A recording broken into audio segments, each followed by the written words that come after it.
Hi all. ഞാൻ ഇപ്പോൾ ഉള്ളത് ത്രിപുരയിലാണ്. ത്രിപുരയിലെ ബംഗ്ലാദേശ് ബോർഡറിനോട് ചേർന്നുള്ളൊരു ഗ്രാമത്തിനടുത്താണ് ഞാനുള്ളത്. ഏകദേശം 1 വർഷമായിട്ട് ഞാൻ ഇവിടെയാണ് താമസിക്കുന്നത്. ഇവിടുത്തെ ഗ്രാമങ്ങളിൽ, ഇവിടുത്തെ ബംഗ്ലാദേശ് ബോർഡറിനോട് ചേർന്നുള്ള പ്രദേശങ്ങളിൽ ആളുകളുടെ ജീവിത രീതികൾ, ഇവിടുത്തെ ജീവിത നിലവാരമൊക്കെ എങ്ങനെയാണ് എന്ന് നിങ്ങളെ കാണിക്കാനുള്ളൊരു ഉദ്ദേശത്തിലാണ് ഞാൻ ഈ വീഡിയോ ചെയ്യുന്നത്. ഇതൊരു പ്രോപ്പർ ഗ്രാമമാണ്. നമ്മൾ കേരളത്തിലേക്ക് പോലെ തന്നെയുള്ളൊരു കാലാവസ്ഥ. തണുപ്പ് കാലമായി കഴിഞ്ഞിട്ടുണ്ടെങ്കിൽ കുറച്ചുകൂടി തണുപ്പുണ്ടാകും ഇവിടെ.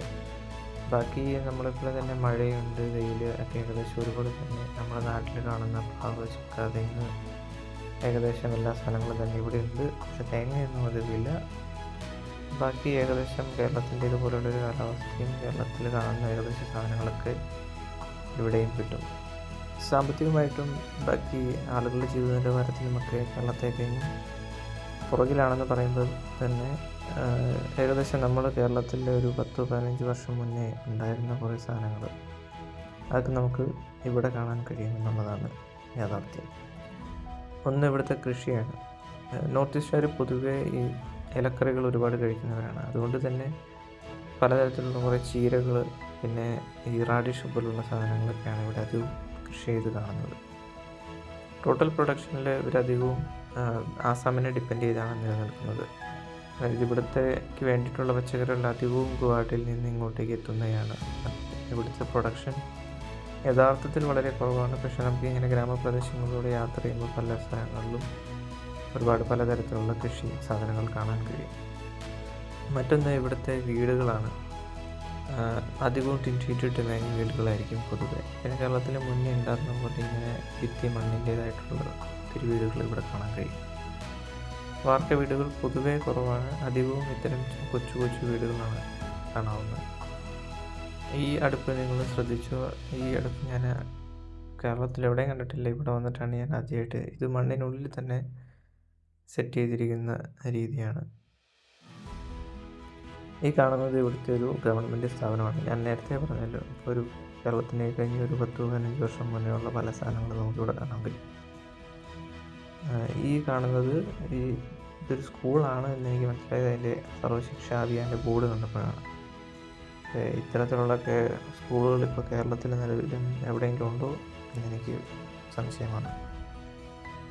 പിന്നെ നോർത്ത് ഈസ്റ്റ് എന്ന് പറയുമ്പോൾ നമ്മൾ എപ്പോഴും വിചാരിക്കുക ഒരു നോർത്ത് ഈസ്റ്റ് മംഗോളിയൻ ലുക്കുള്ള ആളുകളായിരിക്കും. പക്ഷേ ത്രിപുരയിൽ നേരെ തിരിച്ചാണ്. ഇവിടെയുള്ള നിലവിലെ പോപ്പുലേഷൻ്റെ ഏകദേശം 60% ബംഗ്ലാദേശിൽ നിന്നും കുടിയേറി വന്നിട്ടുള്ളവരാണ് ഇപ്പോൾ ഇവിടെ നിലവിലുള്ളത്.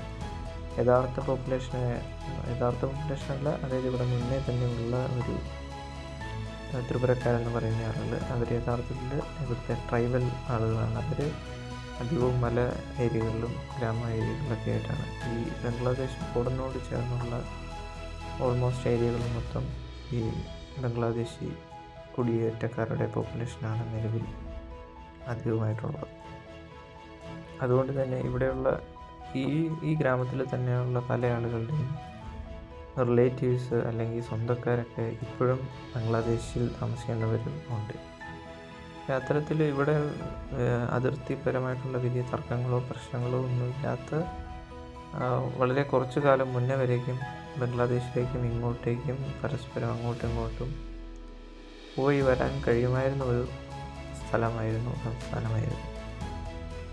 ഇവർ പൊതുവെ സീസണലായിട്ട് കൃഷി മാറ്റി മാറ്റി ചെയ്യുന്ന ആളുകളാണ്. ഒരു റാഡിഷിൻ്റെയൊക്കെ സമയം കഴിഞ്ഞിട്ടുണ്ടെങ്കിൽ ഇവിടെ അധികവും റാഡിഷായിരിക്കും, അല്ലെങ്കിൽ മത്തൻ്റെ സമയം കഴിഞ്ഞാൽ മത്തൻ. അതുപോലെ പല സാധനങ്ങളും ഇപ്പോൾ നമ്മൾ കേരളത്തിൽ എങ്ങനെയാണെന്ന് വെച്ചിട്ടുണ്ടെങ്കിൽ ഓൾമോസ്റ്റ് എല്ലാ സാധനങ്ങളും എല്ലാ സീസണിലും കിട്ടും എന്നൊരു സ്ഥിതിയുണ്ട്.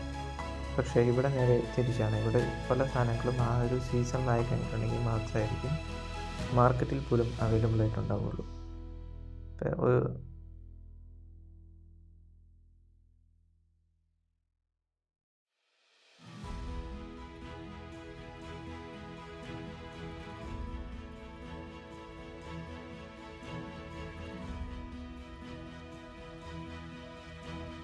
ഈ കാണുന്നത് BSFൻ്റെ ഒരു ഡ്യൂട്ടി പോസ്റ്റാണ്. ഇന്ത്യ ബംഗ്ലാദേശിനോട് തൊട്ട് ചേർന്ന അവരുടെ ഒരു പോസ്റ്റ്.